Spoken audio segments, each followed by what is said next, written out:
Which is a good question, sir. How did it change from Jackie to Jack? It's always been Jack. Who called you Jackie? It's always been Jack. Jackie was a pet name that Daddy I used to call him Dad. And when I would be more malambing, I'd call him Daddy. And when he'd be more malambing to me, he'd call me Jackie. So I guess when we were young, in front of media, he would start talking to me, Jackie, Jackie, Jackie. And, but my mother called me Jack because those were my initials, JAC. I have to ask, when you become senator, what issues will you take up? What legislations would you like to pursue? I would like to continue this this advocacy on agriculture that I started this 15th Congress. I really believe in the concept of food sovereignty, where it is our right to determine the best practices in terms of for agriculture that that adhere to our cultural norms, that adhere to our resources and the preservation of our resources. And basically, it is our right to determine what foods we want to eat, when we want to eat it, and how much we should pay for the food. You want a national food? I want a national food plan in place every year to determine what the requirements are to feed each and every Filipino the required number of meals with the proper nutrition content. These are priority issues, sir. These are one of my priority issues. But where is this coming from, sir? Well, I don't suppose you've ever been hungry or... Well, physical hunger is just but one symptom of a bigger problem. The bigger problem of hunger is not just physical hunger, it is the problem of lack of choices. When people are hungry, they hardly have any other choice in life. They cannot have the kind of sustenance that they need to be productive. Where did you get this exposure, sir? It came from my uncle. He asked me in 2010, he said in Tagalog, Iho, kung maswertehin ka, gumawa ka ng paraan para matulungan mo kami ng mga kapatid ng papa mo. Tingnan mo lahat kami dito, pulubi pa rin. Mahirap pa rin ang buhay namin. Magsasaka lang kami, mangingisda lang kami.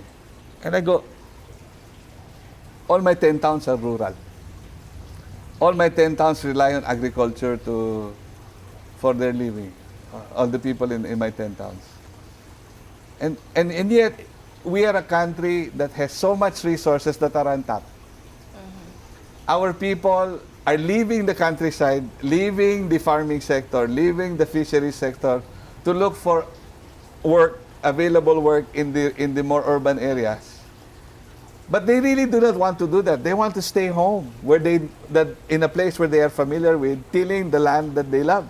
Are you doing this in Cagayan already, sir? Cagayan is a good example of where this advocacy can work or is working, because very early on, from the time of my father up to now, the greatest thrust really has been into developing the agriculture infrastructure. And part of the bill that we've crafted contains an agriculture infrastructure support map that is modeled after what we are doing in Cagayan. The success of Cagayan, despite the Cagayan Economic Zone, is not purely in the growth of a new sector of the economy. The success of Cagayan really is in its agriculture and how that agriculture capability was developed. And this can be implemented on a nationwide basis through a legislation?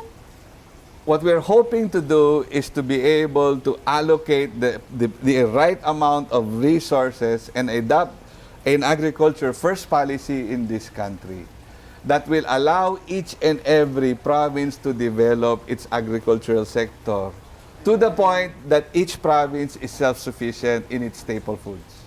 And that's what you're going to pursue? And that's what one of the things that I would really like to pursue. There has to be this break in almost patronage politics, whether it is intended or not.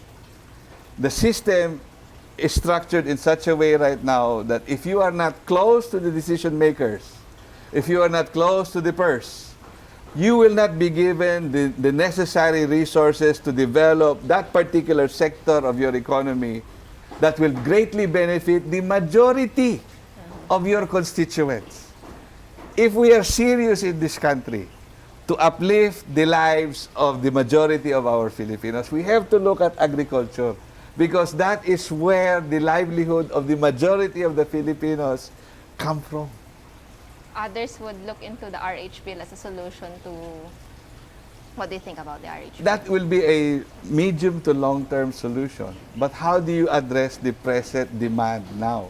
But will you vote in favor of an RH bill? I have still yet to be convinced. I am actually taking a very sober, moderate stand as right now. Because your father is against it. My father is against it. Again, people ask, how different are you? How similar are you? We will differ in issues. In fact, privately, we have discussed this particular issue, and he knows my stand. I'm not saying that I'm going to vote with him or against him or for or against the RH bill. Imagine that when you vote against each other. But I'm more moderate than he is in terms of this particular issue.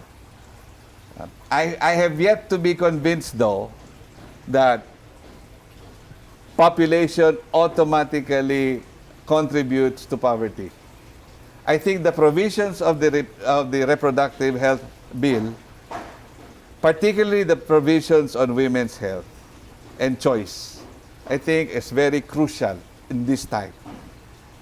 Those are one of the provisions that I really believe should be talked about, discussed, debated upon, and put out there so that people will understand what this bill really stands for.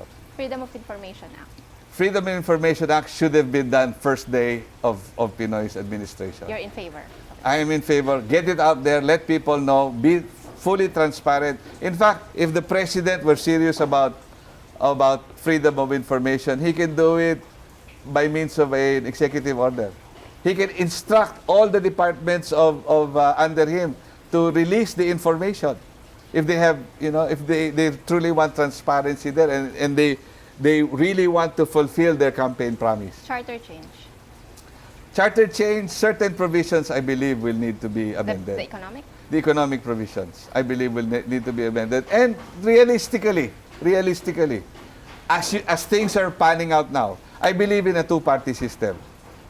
Coalitions are temporary. Let's have a two-party system. Let's have, each party come up with their platform of government, clearly defined, and whatever your political philosophy is, join that party and adhere to that platform of government.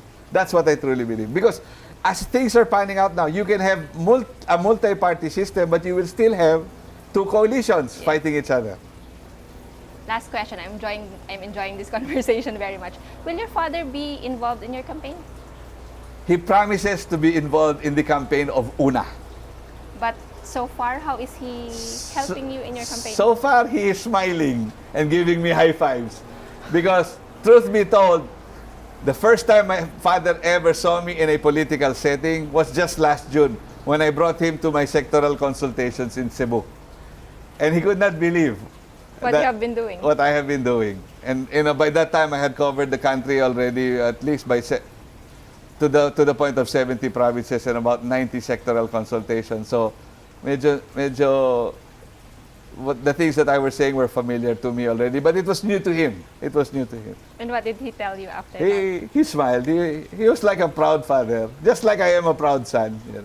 Yesterday was a very touching moment for both of us. After I had filed and we were on our way back, working our way through the crowds, I had my arm around his body because he's getting older and his steps are not as sure as.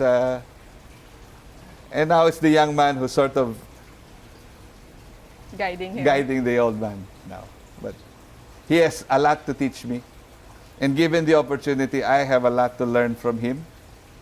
I think he has still a lot to teach the young members of the Senate, whoever they may be in 2013, with the 3 years that he has left. And I look forward, if I will be given a chance by the Filipino people to be a part of the Senate, I look forward to the opportunity to not only learn from my colleagues, but to learn from my father as well. Thank you very much, sir. Thank you. That was Salamat. a pleasant conversation. Thank you. Your questions were very good. Thank you. And you You were have very a very kind. interesting life, sir. Thank you. Salamat.